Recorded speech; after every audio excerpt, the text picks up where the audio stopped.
Continuamos nuestro estudio de las ideas principales de la teología feminista, aunque en realidad no deberíamos llamarlo ideas principales de la teología feminista, sino relacionados con la teología feminista, porque no necesariamente vienen o están vinculados con la teología feminista, aunque tienen que ver con el ministerio de la mujer. Y estamos viendo ahora el ministerio de la mujer en la iglesia, el papel de la mujer en la iglesia y lo que el Nuevo Testamento enseña. Ya hemos visto varios textos, varios pasajes en 1 Corintios 11 y 1 Corintios 14, y ya habíamos visto uno antes en 1 Corintios 7. Ahora lo que queremos comentar son otros textos que no vamos a ir con mucho detalle, pero el derecho a formar parte del grupo de liderazgo de la iglesia. ¿Enseña eso el Nuevo Testamento? Este es el tema más debatido. Incluso se puede llegar, en algunas iglesias aún conservadoras, se puede llegar a admitir y aceptar el ministerio de la mujer en el culto público, por ejemplo. Pero no se acepta o no se admite la idea de las mujeres formando parte del liderazgo formal de la iglesia. Que eso sí no. Bueno, ese es parte del debate, y del debate tal vez más grave, más serio, lo tenemos ahí. Hay varios textos que yo quiero mencionar, no voy a detenerme porque son conocidos. Primera Timoteo 3 describe los requisitos para los obispos. Y lo interesante es que ese pasaje incluye mujeres. Lo que hemos hecho, los que han estudiado a lo largo de la historia, es jerarquizar las posiciones en ese texto, como que hubiera jerarquía de posiciones. Están los obispos o ancianos, y luego los diáconos, y luego las mujeres, como un tercer nivel de liderazgo. Bueno, la verdad es que no importa si lo vemos jerárquicamente. Yo digo que no deberíamos verlo así, pero aunque se vea así, de todas maneras, las mujeres están incluidas en el grupo de liderazgo, ahí, en ese pasaje. Y hay recomendaciones, instrucciones específicas para las mujeres ahí. Pero, como dije hace un rato, yo no veo la cuestión jerárquica ahí en ese pasaje, pero bueno. Otro texto es el de Hechos 16, 40, al final de la historia de Pablo en Filipos. Se describe el final con la iglesia reunida en la casa de Lidia, los hermanos reunidos en la casa de Lidia. Esa iglesia que Pablo fundó de diferentes grupos y con diferentes personas de diferentes clases sociales. Estaba Lidia, estaba la mujer esclava, estaba el carcelero ahí en Filipos y mucha otra gente. Lo que se dice es que la iglesia estaba en la casa de Lidia.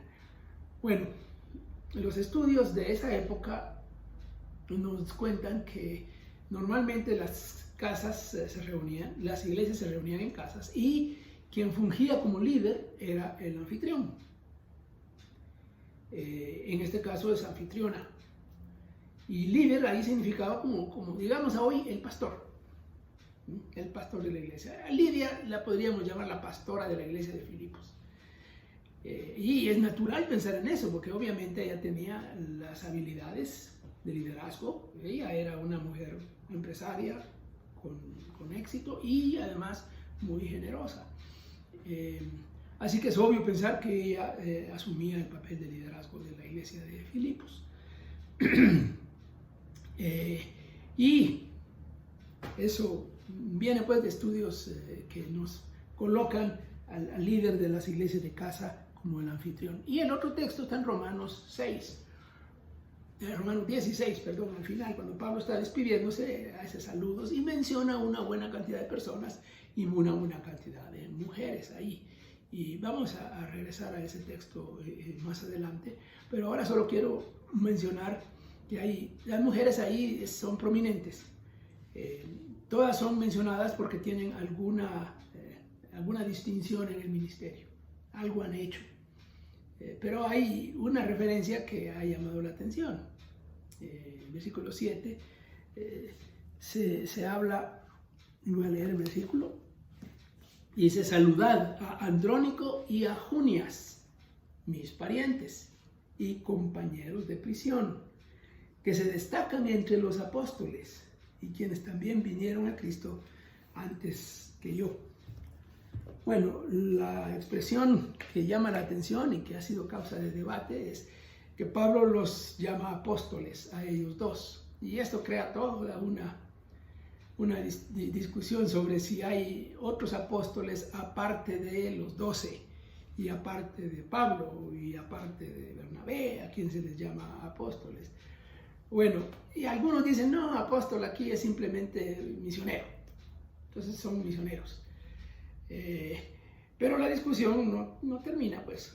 Y se vuelve más complicada porque el nombre de Junias es un nombre femenino. Entonces se aplicaría el título apóstol a una mujer ahí.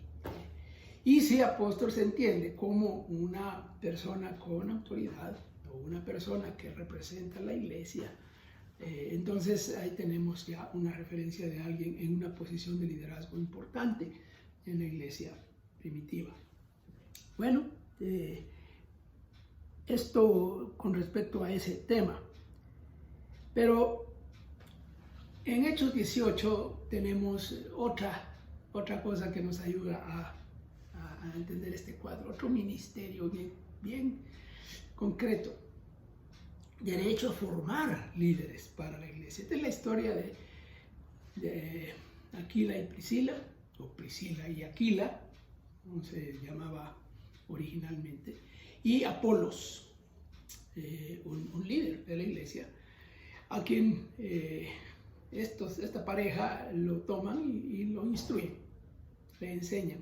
Son educadores teológicos, digamos así, la pareja, que están contribuyendo en el proceso de la formación de un líder en potencia que viene desarrollándose, pero que no está plenamente desarrollado y que tiene algunos problemas de interpretación, algunos problemas de conocimiento, algunos problemas de ubicación de los tiempos. Entonces lo instruyen, le dan una formación de educación teológica para el liderazgo que Apolos iba a desarrollar. Bueno, Pablo menciona a Aquila y Priscila más de una vez y siempre son personajes importantes. Cuando se menciona Priscila y Aquila, y el nombre de Priscila, que es la mujer, aparece primero, normalmente uno piensa que el primero es el que ejerce liderazgo en el grupo, en el equipo. Así se suele entender. Y eso pasa aquí, es Priscila y Aquila. Parece que Priscila era la que llevaba el liderazgo de esta pareja, imagino, en el tema de la formación de Apolos. Bueno, por último, el derecho a representar oficialmente a la iglesia. Y regresamos a Romanos. Ahí en Romanos 16, los primeros versículos, se menciona a una mujer, Febe. Os recomiendo a nuestra hermana Febe. Y se le da un título, diaconisa de la iglesia de Cencrea, que la recibáis en el Señor de una manera digna de los santos y que la ayudéis en cualquier asunto en que ella necesite de vosotros, porque ella también ha ayudado a muchos y aún a mí mismo. Bueno, muchos dicen que la forma en que Pablo está presentando a Febe es como que está presentando a una embajadora plenipotenciaria, alguien que representa oficialmente a la iglesia y a Pablo mismo, y que por eso es que hay que atenderla y hacerle fácil su función, su trabajo. No se dice qué es lo que hacía, pero que ha ayudado. Parece una función de representación, pero de representación haciendo alguna gestión, alguna ayuda tal vez haciendo ministerio, tal vez haciendo cuestiones administrativas, tal vez haciendo cuestiones de coordinación, en fin, no sabemos. Lo cierto es que Pablo la presenta como una mujer importante a la que hay que atender. Febe, y Febe la diaconisa, tiene un título, pero parece que es una diaconisa importante, con un liderazgo superior. Bueno, aquí vemos un panorama selectivo de textos y pasajes. Podríamos ver muchos otros en la enseñanza de Jesús, por ejemplo, pero nos hemos limitado a las epístolas y a Pablo principalmente, porque ahora viene la parte problemática. Vamos a ver también los textos problemáticos que aparecen en Pablo, en las epístolas de Pablo, pero eso no lo vamos a hacer ahora, sino lo dejaremos para después, en otra serie de videos.